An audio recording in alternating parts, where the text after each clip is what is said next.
What about to watch our visuals from the Electoral Act, as some lawmakers were for and some against the passage of electronic transmission of election results? The Speaker of the House of Representatives, Femi Gbagbo, later announced that the INEC chairman and the Nigerian Communications Commission (NCC) will be invited to give more briefings on how the electronic transmission of election results will be put through. Plenary was then adjourned until 10 a.m. on Friday.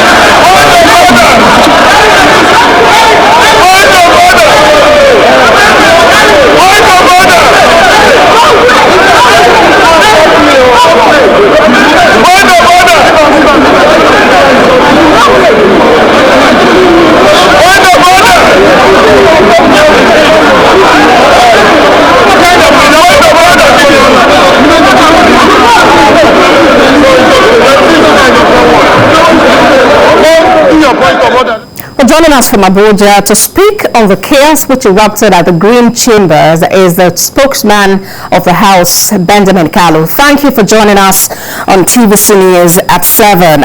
What exactly is the official report of the House on what transpired during plenary today? Thank you very much for inviting me. The official report remains that what we have as the 9th National Assembly is an active legislature. Active in the sense that you saw that the House was full today to the brim because we prioritize the issue of the PIB as well as the Electoral Act, which we put on the front burner considering our legislative agenda. So the constituents instructed various representatives to make sure that their voices were heard. And today, that played out. A lot of interest, showed up from different divides of the country, understanding that our strength lies in our diversity. People spoke from different positions with regards to what was before us.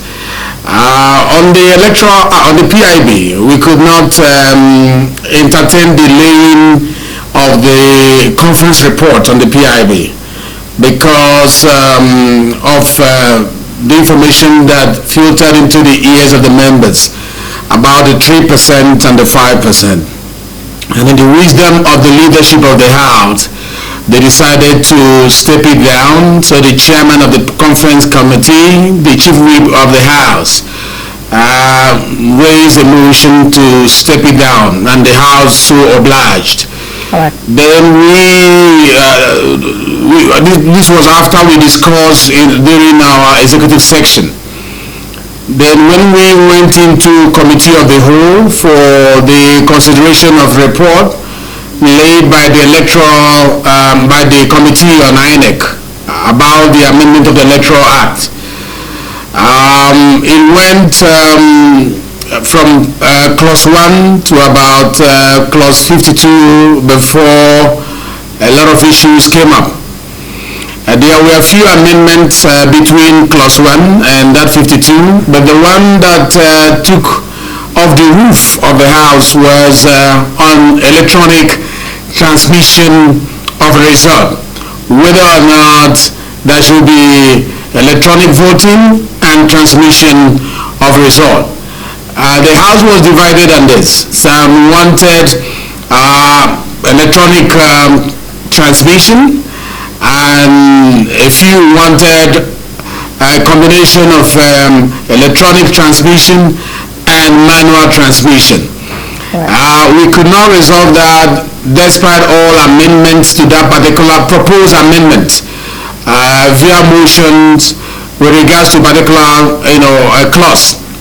So what the House resolved to do was to allow a cooling off period between now and tomorrow for members to go back to their constituents, do wider consultation, and then come back tomorrow 10 o'clock. All right. You are aware that we're supposed to go on long vacation by today, but because of the importance of this, we shifted it to tomorrow. All right, Honorable Kalu, if I may come in very quickly, everybody who watched the plenary on live TV would realize that the yeas actually had the louder, or if you call it the loudest voice, but eventually the names were said to have had it. How do you hope to resolve this and maintain the trust of the people in the integrity of lawmakers? Yes, see, the power of the gavel is a very strong one, but there is a remedy provided in our rule books in section 2 subsection 1 of our house rules. If you go there, there is a provision when there is a misunderstanding with the going down of the gavel on what many consider to be for the year or for the nay, and it went the wrong way.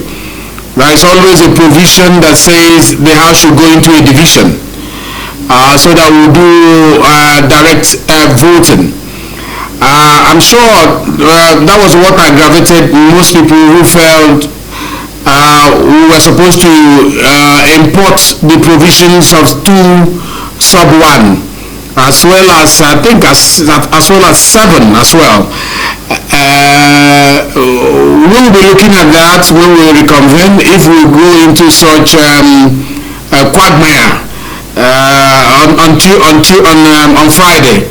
So there's a provision. The drafters of our house rule have a situation like this in mind. All right, when they drafted the house rule.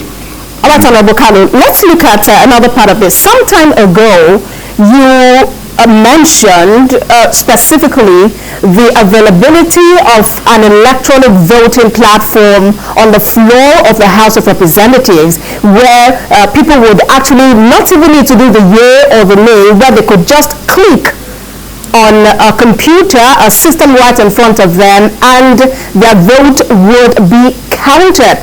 It's just a few months down the line. What is the House doing? Are you considering bringing that up at the adjournment on Friday to find a peaceful resolution of this quagmire?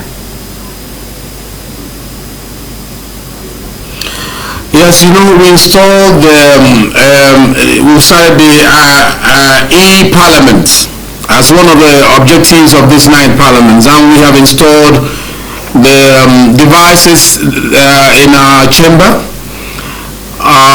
where we now reduce the use of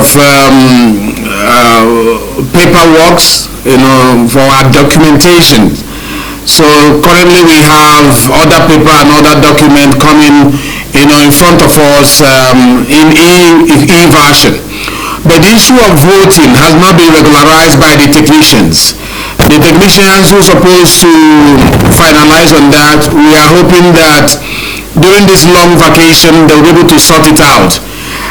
It is doubtful if we'll be able to use that facility by tomorrow, unless they conduct any magic between tonight and tomorrow morning, which I doubt. But the system is there. The intention to go into electronic voting in the House is there. The installation have been made, but for the technology to work as efficient as expected, we've not gotten that yet. And we are hopeful that in no distant time we'll start using that. And I agree with you, though. If that was in place, it would be very obvious to every Nigerian number of people who voted along any particular line. All right, Honorable Benjamin Kalu. Indeed, Nigerians are waiting to see what becomes of that electronic voting platform, because it's something that we believe would actually make your work better and easier. Spokesman of the House of Representatives, Benjamin Kalu, thank you for joining us on TVC News at 7.